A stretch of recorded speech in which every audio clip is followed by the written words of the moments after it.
Halo, Assalamualaikum warahmatullahi wabarakatuh. Semoga kita semua senantiasa dalam keadaan sehat ya. Kali ini kita berjumpa kembali dalam pembelajaran secara sinkronus untuk topik ke-12 mata kuliah konseling kognitif, yaitu kita akan mempelajari tentang strategi dan teknik pada konseling rasional emotif behavior. Ya, teman-teman, jadi ada 4 fokus bahasan ya yang akan kita kaji kali ini. Yang pertama tentang dispute sebagai kognitif change strategi yang utama atau pengubahan kognitif strategi yang utama dalam konseling RBT. Lalu yang kedua adalah kognitif teknik dalam RIBT. Yang ketiga adalah emotif atau experiential teknik dalam RIBT. Dan yang keempat adalah behavioral teknik dalam RIBT. Nah, perlu saya jelaskan di awal ya teman-teman bahwasannya konseling RIBT itu komponen yang paling penting dalam proses pengubahan karena kan konseling itu kita konteksnya adalah changes. Nah, dalam konteks pengubahannya itu atau changes-nya itu terletak pada dispute. Dispute itu adalah senjata utama yang digunakan dalam konseling RIBT untuk menumbangkan irrational belief pada konseling kita. Nah, kalau kita analogikan, irrational belief itu seperti istilahnya pohon. Pohon ini kan punya akar yang kuat ya, punya akar yang kuat, dia tinggi, dan ketika kita ingin menebang pohon ini, maka kita memerlukan sebuah senjata untuk menebangnya. Nah, dispute ini adalah salah satu cara yang digunakan untuk menebang irrational belief yang ada di dalam diri seseorang. Oleh karena itu, untuk pembahasan kita kali ini akan lebih banyak membahas tentang dispute.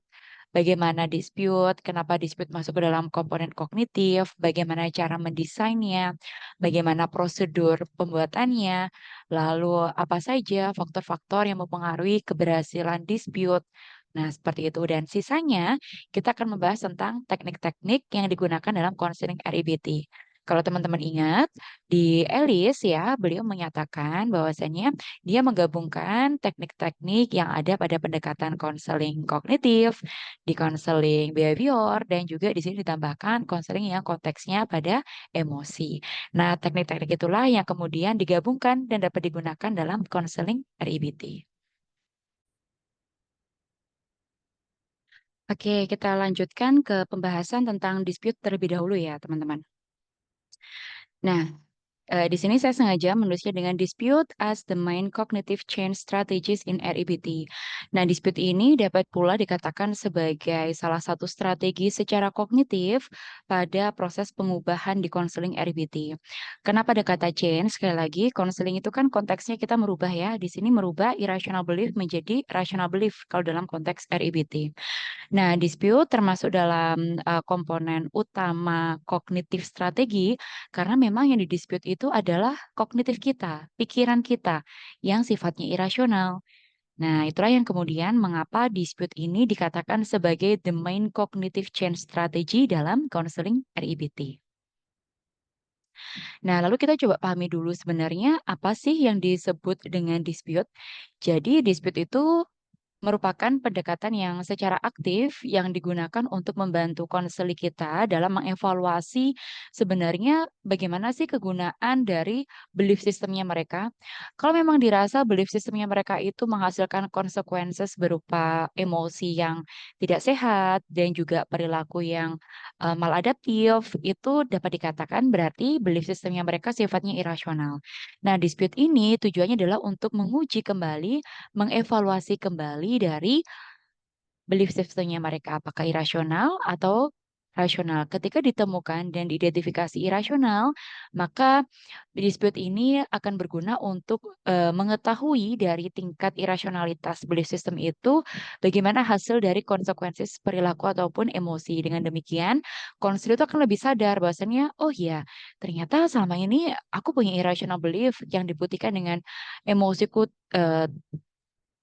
dominan negatif, lalu perilakuku dominan bermasalah. Nah, kurang lebih seperti itu ya. Lalu ada pemahaman juga bahwasannya dispute itu merupakan sebuah proses atau aktivitas mental di mana individu itu akan secara aktif ya. Karena kan tujuan dari konseling RBT itu nantinya kan individu atau konselor kita tuh dapat mengonselingi dirinya sendiri. Jadi terlepas dari bantuan konselor, harapannya ketika setelah menyelesaikan sesi-sesi konseling RBT, konselor ini dapat secara aktif untuk menantang, mempertanyakan kembali, meragukan kembali keyakinan atau pikiran irasional mereka yang mendasari atau menjadi biang kerok dari munculnya emosi negatif maupun perilaku maladaptif sebagai bentuk konsekuensi dari irrational belief mereka. Dan dispute ini juga akan menjadikan klien atau konseling kita tuh untuk menjadi sosok yang lebih kritis karena ingat ya dalam konseling RBT itu peran konselor itu adalah sebagai pengajar. Jadi konselor ini mengajari bagaimana caranya mendispute. Nah, seseorang yang mengevaluasi dirinya sendiri termasuk mengevaluasi keyakinan mereka, nah itu akan mengindikasikan mereka sebagai sosok yang kritis dan evaluatif sehingga mereka dapat mengidentifikasi, mengevaluasi, bahkan mereka lebih mampu untuk merubah irrational belief menjadi rational belief. Harapannya perilaku maupun emosi mereka itu akan jauh lebih baik sehingga dapat meningkatkan kualitas hidup mereka secara lebih positif. Nah, jadi kalau, saya gambarkan di sini ya teman-teman, dispute itu adalah sebagai sebuah, cara untuk merubah irrational belief menjadi rational belief. Kalau tadi di awal saya analogikan irrational belief itu adalah sebuah pohon yang perlu kita tumbangkan, yang mana pohon besar ini tidak mungkin bisa kita tumbangkan hanya menggunakan pisau dapur. Nah, itu mungkin pohon bisa tumbang, Kak, tapi kalian membutuhkan waktu yang amat sangat lama untuk menumbangkan dapur itu. Sorry, kok menumbangkan pohon menggunakan pisau dapur itu.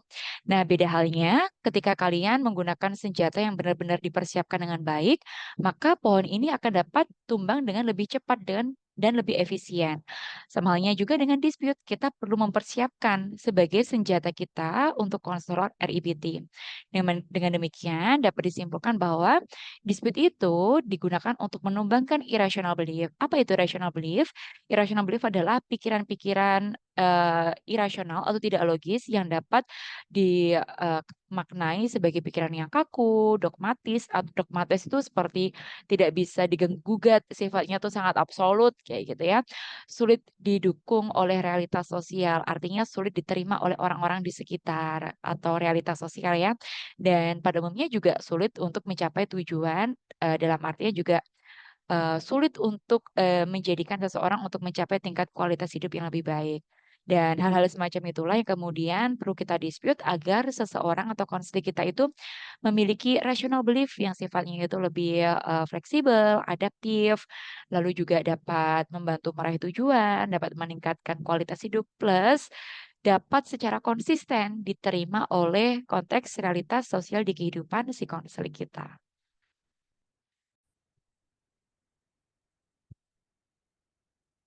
Ya, lalu Bu, sebenarnya apa yang perlu kita dispute? Nah, gitu ya. Nah, teman-teman, ini perlu saya garis bawahi ya. Kan RIBT itu kan menaungi 3 elemen utama dalam diri manusia, yaitu kognitif, emosi, dan juga perilaku. Tetapi perlu diingat bahwasannya yang didispute itu hanya kognitifnya saja, hanya pikirannya saja. Jadi jangan sekali-kali sampai ketika kalian menjadi konselor sampai salah yang kalian dispute itu bukannya cara berpikir atau kognitifnya, tapi justru emosinya. Nah, emosi itu kan merupakan sebuah manifestasi dari pola pikir kita atau cara berpikir kita. Sehingga emosi itu dimensinya itu bentuknya pengalaman, bukan fakta, bukan opini, bukan perspektif. Sedangkan opini, perspektif, fakta yang diolah menjadi sebuah sudut pandang itu diproses dalam pikiran. Nah, dan pikiran itulah yang seharusnya kita dispute, bukannya emosi, seperti itu. Nah, emosi itu kan sifatnya sangat, subjektif, sifatnya preferensi ya sama setiap seseorang itu. Antara satu orang dengan orang yang lain ketika memiliki pikiran atau activating event yang sama, belum tentu bentukan emosinya yang muncul itu juga sama, kayak gitu. Oleh karena itu, emosi itu dikatakan sebagai, hal yang secara, elemen diri manusia itu tidak dapat didebat atau tidak dapat didispute. seperti itu. Dan mendispute emosi itu hanya akan menghancurkan perasaan konseli dan bisa saja konseli kalian udah nggak mau kembali lagi untuk melaksanakan konseling dengan kalian. Karena dia merasa experience mereka dalam berdinamika secara perasaan itu didebat. Sedangkan perasaan itu adalah manifestasi dari cara berpikir. Jadi sekali lagi, yang didispute atau yang didebat itu adalah cara berpikir. Dan emosi itu kalau menurut Elis itu harus dihormati karena emosi itu merupakan bentuk pengalaman yang tidak dapat didispute, seperti itu. Nah, teman-teman, jadi di sini kalau, coba saya rangkum, cognitive disputation itu merupakan upaya untuk mengubah belief dari konseli kita yang salah atau irasional melalui beberapa cara. Yang pertama melalui persuasi filosofi, lalu juga ada secara pengajaran atau didaktik. Ingat ya, biasanya peran konselor dalam konseling RBT itu adalah mengajarkan. Lalu juga dapat dilakukan dengan cara dialog Sokrates, bahkan dialog Sokrates itu menjadi dominasi cara dalam proses mendispute. Karena Sokrates itu kan terdiri dari pertanyaan-pertanyaan kritis, seperti itu. Lalu juga dapat kita lakukan dengan menggunakan vicarious experience, yaitu menggunakan pengalaman masa lampau yang memiliki kemiripan untuk dijadikan sebagai proven atau bukti yang dapat menumbangkan dari pikiran irasional konseli. Dan yang terakhir dapat juga menggunakan mode ekspresi verbal, yaitu bentuk ekspresi-ekspresi secara verbal yang dimunculkan pada saat proses konseling, itu dapat juga kita lakukan. Dan cognitive disputation itu juga menjadi salah satu cara yang paling penting ya digunakan dalam, proses mendispute itu adalah dengan menggunakan pertanyaan. Bahkan hampir keseluruhan proses dispute atau wujud dari dispute itu pasti dalam bentuk pertanyaan. Mana buktinya bahwa, pikiran irasional bla bla bla Anda? Tolong tunjukkan buktinya, jelaskan secara, konteks logisnya, secara ilmiah. Nah, itu yang akan kita jadikan sebagai, peramu dalam proses dispute. Jadi, wujudnya itu kebanyakan dalam bentuk pertanyaan. Dan yang terakhir adalah perlu diingat kalau irrational belief itu kan sifatnya filosofi hidup.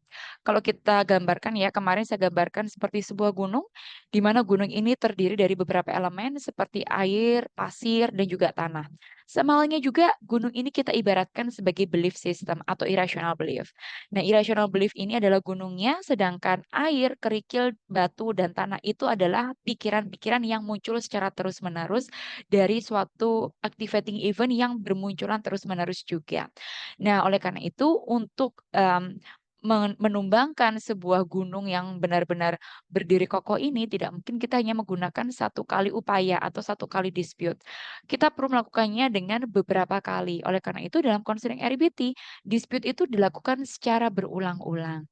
Nah, konselor itu mendesain dispute ketika desainnya itu diuji cobakan, lalu ternyata konselor ini masih tetap kekeh dengan irrational belief-nya, maka perlu dievaluasi. Artinya dispute desain pertama ini tidak cukup efektif. Kita perlu mendesain ulang agar dispute ini benar-benar dapat secara aktif atau dapat secara manjur menumbangkan irrational belief dari konseling kita. Kalau ternyata desain yang kedua itu katakanlah cuman, tumbang beberapa persen aja tetapi masih tetap berdiri kokoh irrational belief-nya, maka perlu kita evaluasi kembali apa yang menjadi penyebab, disputasinya itu tidak berhasil dan kita perlu mendesain ulang. Jadi ada, dispute yang ketiga atau desain yang ketiga. Oleh karena itulah kenapa disebut biasanya disputasi itu dilakukan secara berulang-ulang sampai titik jenuh bahwa konselor ini merasa bahwa, "Oh, oke, ternyata selama ini pemikiran saya sangat irasional." Kurang lebih seperti itu ya, teman-teman ya.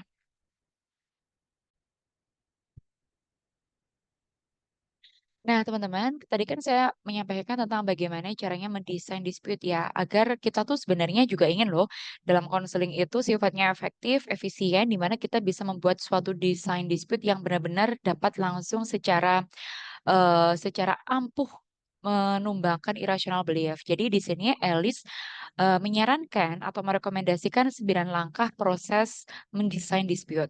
Jadi yang pertama, teman-teman dapat mengumpulkan data tentang, skema atau pola dari irrational belief konselinya. atau konseli kalian. Dan kalian juga perlu melakukan pengujiannya secara empiris, sehingga kalian dapat menemukan celah-celah yang dapat dijadikan sebagai komponen untuk menyusun pertanyaan disputasi. Lalu yang kedua, teman-teman perlu melakukan rencana untuk menantang konsistensi logis. Artinya dalam pertanyaan-pertanyaan desain dispute kalian, gunakan juga diksi-diksi yang memang benar menantang dari konteks konsistensi. Nah, orang-orang yang memiliki irrational belief tentu saja mereka tidak memiliki konsistensi secara logis dari irrational belief-nya. Karena irrational belief itu pasti yang pertama dia tidak logis, tidak realistis, lalu juga sifatnya itu absolut ya. Oleh karena itu ketika kita menantang dalam konteks konsistensi kelogisan itu pasti akan ada celahnya. Lalu yang ketiga, teman-teman dapat melakukan pemeriksaan tentang filosofi irrational belief-nya. Jadi kita bisa tahu bagaimana seseorang itu memiliki pandangan hidup dalam hidupnya. Nah, pandangan hidup itulah yang kemudian dapat kita gunakan sebagai salah satu cara untuk menilai konsistensi. Biasanya, orang-orang yang memiliki irrational belief itu antara irrational belief-nya dengan falsafah atau cara dia berpandangan dalam hidup itu biasanya tidak sinkron. Nah, itu yang dapat kita jadikan sebagai celah untuk menumbangkan dari keyakinan irasionalnya. Lalu langkah keempat teman-teman, itu adalah kalian perlu memeriksa secara heuristik. Heuristik itu dilakukan dengan pengujian-pengujian. Nah, biasanya dengan pengujian ini teman-teman meminta konseli itu untuk melihat apakah irrational belief yang selama ini mereka percayai, baik secara filosofis yang melekat dalam diri mereka, itu juga akan memiliki dampak beriringan dengan tingkat kualitas hidupnya mereka. Jadi, irrational belief-nya itu apakah juga akan meningkatkan kualitas hidup mereka. Biasanya, seperti di teori ABC yang kita pelajari, orang-orang yang memiliki irrational belief, maka kualitas hidup mereka itu kan cenderung tidak meningkat, kayak gitu. Nah, inilah yang kemudian dapat kita jadikan gap ini untuk, meng-encounter dari irrational belief-nya mereka. Kan tidak mungkin orang yang irasional terus kualitas hidupnya justru akan semakin meningkat. Nah, itu tidak mungkin. Yang ada, orang yang rasional maka kualitas hidupnya akan jauh lebih meningkat atau jauh lebih baik. Nah, untuk langkah kelima, teman-teman ini dapat mengulangi disputasi secukupnya. Ini perlu saya sampaikan bahwasanya tadi ya, kita menumbangkan sebuah pohon besar. Kita menumbangkan sebuah gunung. Kita tidak mungkin hanya satu 2 kali itu cukup untuk mendisputnya. Kita perlu berkali-kali untuk menumbangkannya. Oleh karena itu, disputasi itu boleh dilakukan secara berulang-ulang sampai ditemukan titik jenuh di mana konseli ini benar-benar menyadari bahwa irrational belief-nya ini benar-benar tidak membantu dia, benar-benar tidak meningkatkan kualitas hidupnya mereka. Dan yang keenam, teman-teman di sini perlu membantu ya ketika konseli sudah mulai rilis irrational belief-nya dan mulai muncul rational belief, maka konselor itu membantu konseli untuk merancang, membentuk paradigma rational belief yang paling relevan untuk hidup konseli.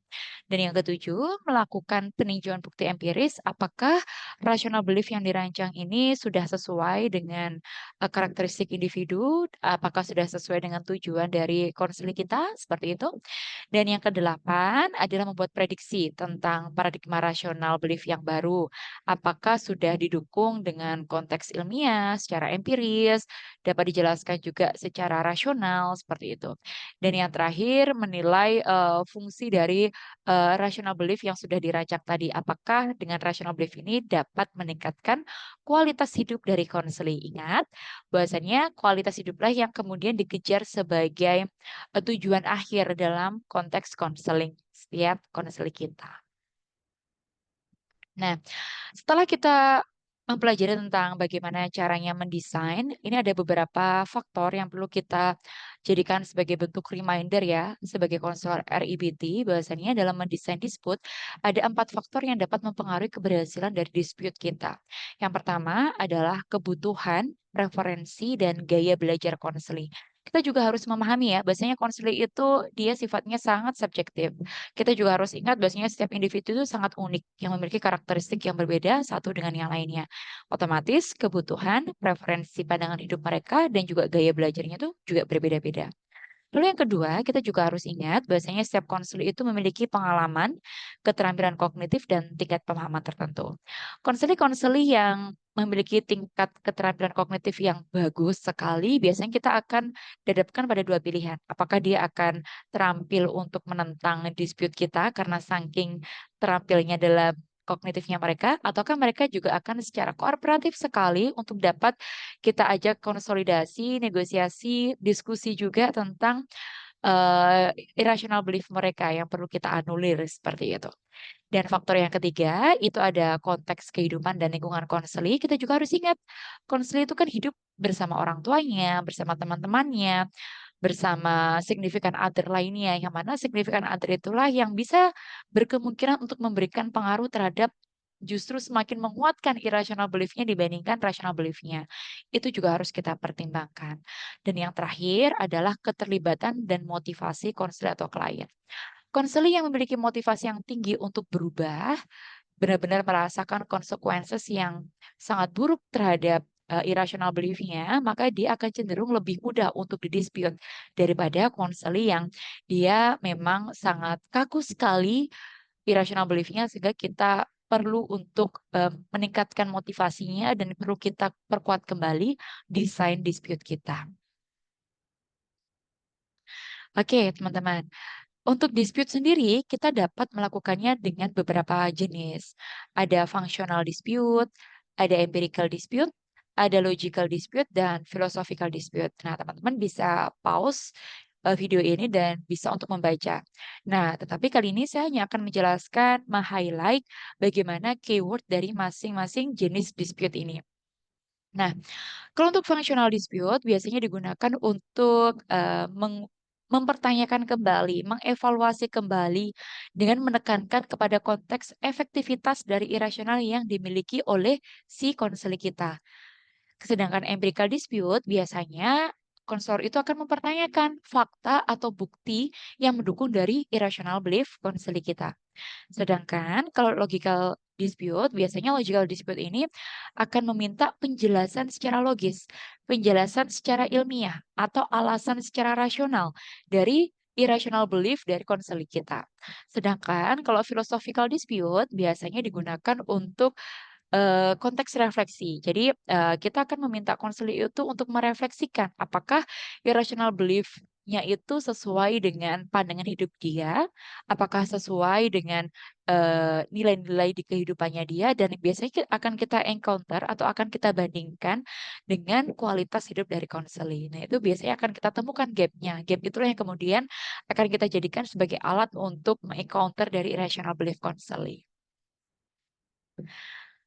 Nah, ini ada beberapa contoh, kutipan pernyataan konselor dan konseli ya, dari masing-masing, jenis dispute nih. Teman-teman bisa mem-pause, bisa membacanya. Ada functional dispute, empirical dispute. Lalu yang kedua, boleh di-pause juga. Ya. Nah, setelah kita belajar tentang jenis-jenis dispute, di sini saya juga akan menyampaikan tentang style. Nah, style dispute ini ada 4 macam ya teman-teman ya. Ada diktatik, ada sokratik, ada metafor, dan juga humor. Nah, diktatik ini biasanya konteksnya adalah mengajarkan. Jadi, diktatik itu biasanya style dispute yang awal-awal digunakan atau paling awal digunakan pada saat proses konseling RIBT. Nah, biasanya penggunaannya itu digunakan oleh konselor untuk mengajarkan bagaimana, proses dari disputasi atau menumbangkan dari irrational belief. Nah, itu biasanya menggunakan ceramah singkat, analogi, perumpamaan, dan, style didaktik ini biasanya menggunakan pengantar, menggunakan pertanyaan Sokrates, kayak gitu ya. Tapi Sokratesnya itu bukan Sokrates yang inti, tapi masih penghantar saja. Nah, setelah itu masuk kepada intinya, yaitu pertanyaan secara Sokratik. Nah, pertanyaan Sokratik ini kan sifatnya sangat kritis ya. Jadi, fungsi-fungsi dari dispute tadi, mulai dari fungsional, apalagi yang bersifat empirikal dan juga logical, itu biasanya akan banyak sekali digunakan menggunakan style dispute Sokratik ini. Nah, sedangkan kalau untuk metafor, metafor itu kita sebagai konselor itu tidak terus-menerus mencecari konseling dengan menggunakan pertanyaan secara langsung, secara aktif. Biasanya kita juga akan menggunakan diksi-diksi kalimat pertanyaan dispute yang menggunakan perumpamaan atau analogi. Nah, itu menggunakan metafor. Sedangkan kalau humor ya tadi bahwasannya tidak mungkin dong konseling kita terus-terus tantang dengan pertanyaan-pertanyaan yang mematahkan atau pertanyaan-pertanyaan yang menguji kayak gitu. Tapi sesekali kita juga bisa menggunakan sisipan humor dalam proses dispute, dalam proses konseling. Contohnya gini, em, kamu bukan es krim yang harus selalu menyenangkan setiap orang kayak gitu. Ini kan cukup lucu ya.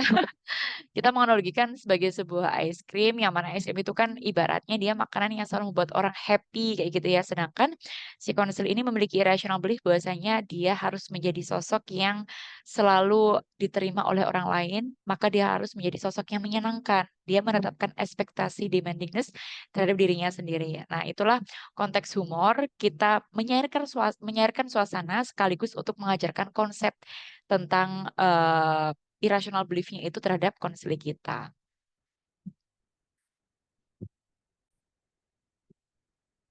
Ya, teman-teman, pembahasan tentang dispute sudah selesai. Kali ini kita akan berlanjut untuk pembahasan teknik-teknik secara kognitif pada konseling REBT. Ya, eh, yang paling utama itu memang dispute ya, kalau dari segi teknik kognitif pada konseling REBT. Nah, setelah seseorang atau konseling kita itu sudah selesai kita dispute, biasanya dia akan menemukan rasional belief yang menjadi statement mereka. Nah, itulah kemudian disebut sebagai rational coping statement. Rational coping statement ini akan menjadikan konselor ini lebih memiliki eh, kemampuan untuk membuat coping dari pikiran yang lebih rasional. Kemudian ada juga teknik modeling di mana konselor itu dapat memilih salah satu tokoh yang kemudian dibahas sesuai dengan konteks permasalahan konseli, kemudian diambil komponen-komponen positifnya sebagai penyusun dari rational belief. Juga ada referenting.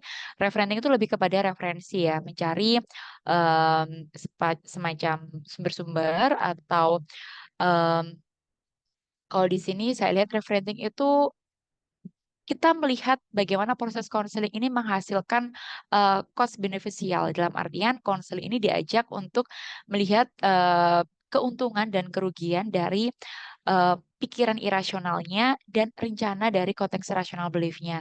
Nah, dari segi referenting inilah kemudian si konselor bisa menyadari bahwa selama ini dengan irasional beliefnya dia akan lebih banyak kerugiannya atau disadvantages-nya kayak gitu.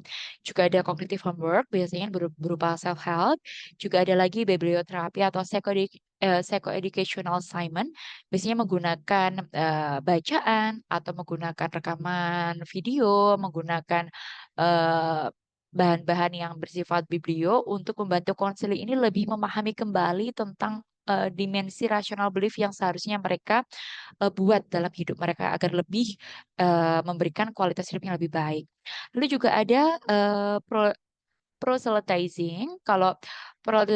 Sorry, kalau proselytizing ini adalah upaya dari konselor untuk mendorong konseli eh, mencoba untuk memberikan bantuan menemukan pengubahan dari irrational belief ke rational belief dari orang-orang sekitarnya.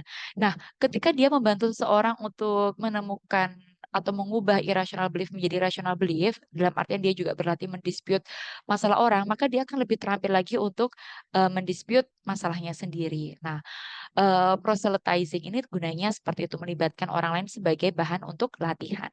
Lalu juga ada lagi recording therapy session. Ini recording ini dilakukan untuk merekam atau memperdengarkan kembali proses konseling RBT. Kemudian dari situ si konseling ini dapat belajar kembali pikiran irasional yang pernah dia munculkan dan kemudian dijadikan sebagai patokan untuk belajar tentang bagaimana cara membentuk rational belief. Juga ada di sini reframing. Kalau reframing itu untuk membantu konsumen mendapatkan perspektif mengenai masalah mereka lebih luas. Dan yang terakhir adalah stop, monitor, dan summary. Ini merupakan kelanjutan dari tahap akhir proses konseling biasanya ya. Memang harus ada proses penghentian, monitoring, dan juga summary. Nah, teman-teman, kita lanjut ke pembahasan berikutnya.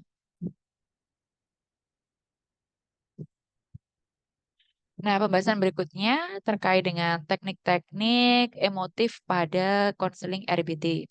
Nah, teman-teman, dalam konseling RBT ini, teknik-teknik emosi maupun teknik behavior itu sifatnya bukan, yang utama ya. Dia sifatnya itu adalah sebagai suplementasi atau suportif atau fasilitatif dari, teknik yang paling utama atau strategi yang paling utama yaitu secara kognitif. Nah, teman-teman, saya sebelumnya minta maaf ini sepertinya ada kesalahan ya, ini ada double, double teknik penjelasannya saya lakukan double. Seharusnya di sini memang ada 9 dari bukunya Alice yang saya dapatkan untuk teknik emotif. Bisa teman-teman baca sendiri ya di sini ya, bisa di-pause. Ini sudah saya jelaskan secara, komponen intinya saja. Nanti kalau ada yang ingin ditanyakan lebih lanjut boleh pada saat kita tatap muka ya. Lalu juga ada lagi teknik-teknik behavioral pada konseling REBT. Saya jelaskan sekali lagi bahwasanya untuk teknik behavioral itu sifatnya sama seperti di teknik emosi, bahwasannya sifatnya adalah sebagai sportif, suplementatif, dan fasilitatif dalam konseling REBT, di mana untuk perubahan irasional ke rational belief itu yang paling utama tetap menggunakan teknik kognitif. Nah, ini ada 9 teknik juga teman-teman. Silahkan di-pause dan dibaca, dipelajari. Kalau nanti ada yang ingin ditanyakan, sangat saya perbolehkan sekali. Nanti kita diskusikan pada sesi awal tatap muka untuk perkuliahan ke-12. Ya, teman-teman, saya rasa sudah cukup ya untuk pembahasan belajar hari ini untuk asinkronus pertemuan ke-12. Silahkan teman-teman bisa beralih ke video berikutnya. Video berikutnya ini saya akan membahas tentang masalah dari sebuah kasus konseli, lalu dari situ saya akan menjelaskan bagaimana caranya mendesain dispute dari 4 macam jenis dispute dan 4 style dispute. Bagaimana caranya menyusun dispute dari satu irrational belief yang ditemukan pada sebuah kasus. Oke teman-teman, kita berjumpa lagi pada video yang kedua di pertemuan ke-12 asinkronus ini. Terima kasih, mohon maaf apabila ada salah kata dari saya. Wassalamualaikum warahmatullahi wabarakatuh.